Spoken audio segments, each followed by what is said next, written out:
उसमें एक बूढ़ा शख्स कह रहा है कि पाकिस्तान ने पहले ईरान को फोन किया और कहा हम आपके साथ खड़े हैं, और फिर पाकिस्तान ने सऊदी अरब को फोन किया और कहा कि हम आपके साथ खड़े हैं। तो ईरान और सऊदी अरब ने एक दूसरे को फोन किया और पाकिस्तान को कहा कि भाई आप बैठ जाओ, आप बैठ जाओ।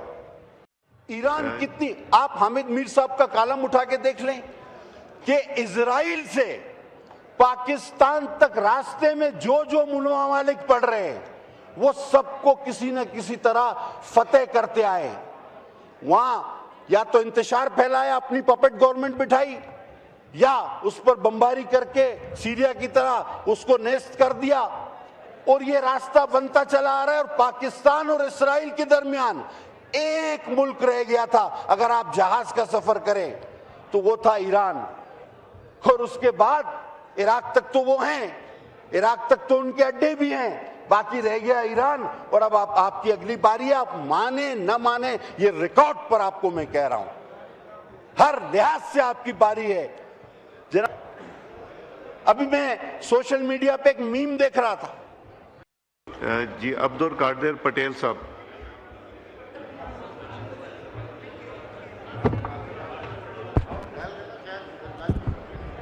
औज़ुबिल्लाहिमिनश्शैतानिर्रजीम, बिस्मिल्लाहिर्रहमानिर्रहीम। सर बहुत शुक्रिया, और मैं बस अभी हाउस में दाखिल हुआ था और आपकी बड़ी मेहरबानी कि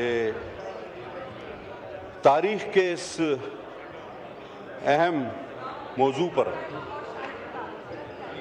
आपने मुझे बात करने का मौका दिया। वो हाउस एंड ऑर्डर खुद ही हो जाएगा अल्हम्दुलिल्लाह। जो जी काइंडली जरा house should be in order, तशरीफ रखें या प्लीज लाउंज में जाके बातचीत कर लें। Order in the house, lounge में जाके बातचीत कर लीजिए प्लीज। मेरा ख्याल है आप बैठ जाएं, वो खवातीन बात कर लें, जब खत्म हो जाएगी गुफ्तगू तो फिर हम कर लेंगे। मैं इजाजत है, इजाजत है जी। शुक्रिया पटेल साहब, बात कीजिए। सर बहुत शुक्रिया सर। सर ये जो कल प्रेसिडेंट साहब की स्पीच में भी जिसको रिफ्लेक्ट किया गया, ये जो वाकया हुआ और जो मुसलसल जारी है,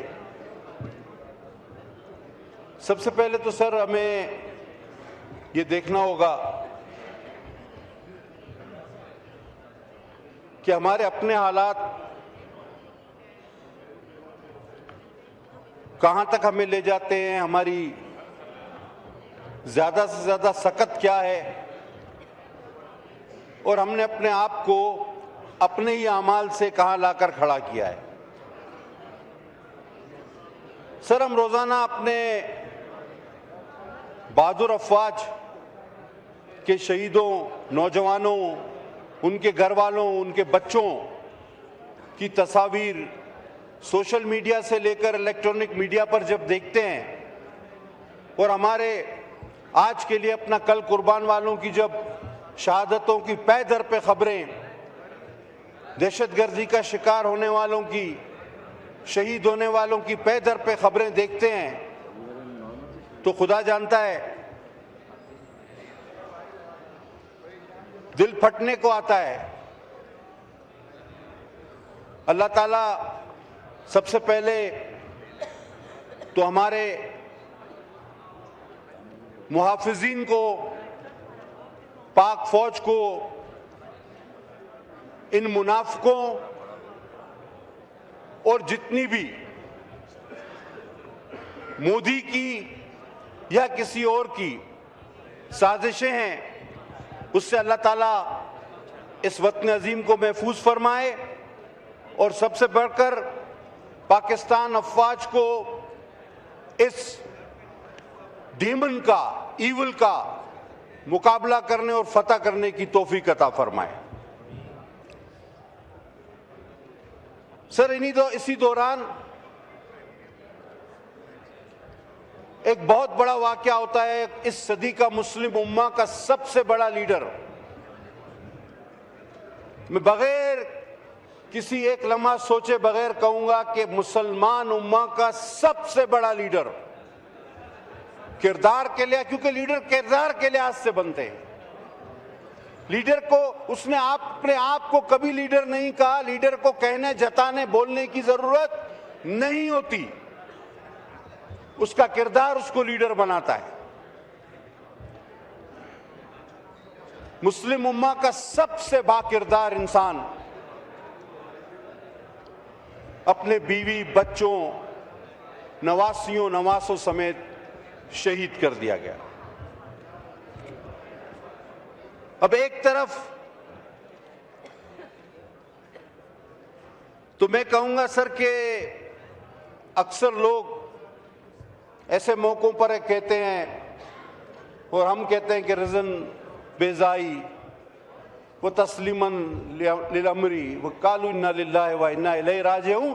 लेकिन ये जो मैं पढ़ रहा हूं ये सैयद खामनाई शहीद के लिए नहीं पढ़ रहा हूं इन्ना लिल्लाहि व इन्ना इलैहि राजिऊन, ये मैं पढ़ रहा हूं पूरी मुस्लिम उम्मा के लिए।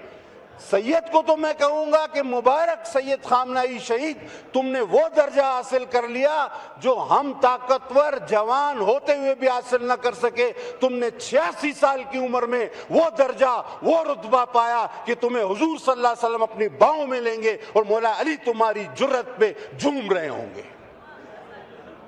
ये इन्ना लिल्लाहि व इन्ना इलैहि राजिऊन हम अपने लिए पढ़ रहे हैं, क्योंकि कुछ नहीं रहा। हम धरती पे बोझ हैं, हम अनाज पे बोझ हैं, हम खाते पीते चलते हुए थैले हैं, थैले, इंसान नहीं। मैंने पहले भी कहा था सर कि जब गजा के लिए जो फुटेजेस आती हैं अल्लाह गवाह देखी नहीं जाती, हम चैनल चेंज कर देता हूं, लेकिन एक ख्याल हमेशा दिल में रहता है कि गुनाहगार तो वैसे भी हैं, बख्शिश अल्लाह जाने वो गफूर रहीम में होती है या नहीं, उसकी रहमत का पूरा आसरा है।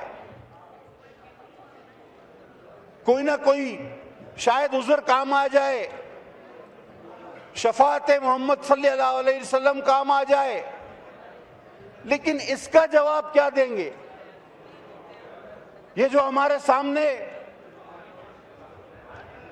मासूम बच्चों से लेकर बूढ़े जवान अब तो लाखों की तादाद में टुकड़े किए जा रहे हैं बम ब्लास्ट करके, इसका जवाब हम सारे मुसलमान रोज़े क़यामत क्या देंगे? ये एक बात सोचनी पड़ेगी, आपको तय करनी पड़ेगी। बकौल अशफाक अहमद के कि हम इस दुनिया में इसलिए मार खा रहे हैं कि हम मुसलमान हैं, और हम उस जहान में इसलिए मार खाएंगे कि हमने इस्लाम का नाम इस्तेमाल किया, हमने अपने आप को मुसलमान कहा। मुसलमान ऐसे होते हैं, हम दोनों जहानों में मार खाएंगे। खामनाई साहब की शहादत एक बार फिर उस करबला की याद दिलाती है कि जहां तन्हा मौला हुसैन अपने खानदान समेत जहां में शहादत नोश कर गए, लेकिन बैत यजीद नहीं की। वो जज्बा ईमानी दोबारा ताजा हुआ है।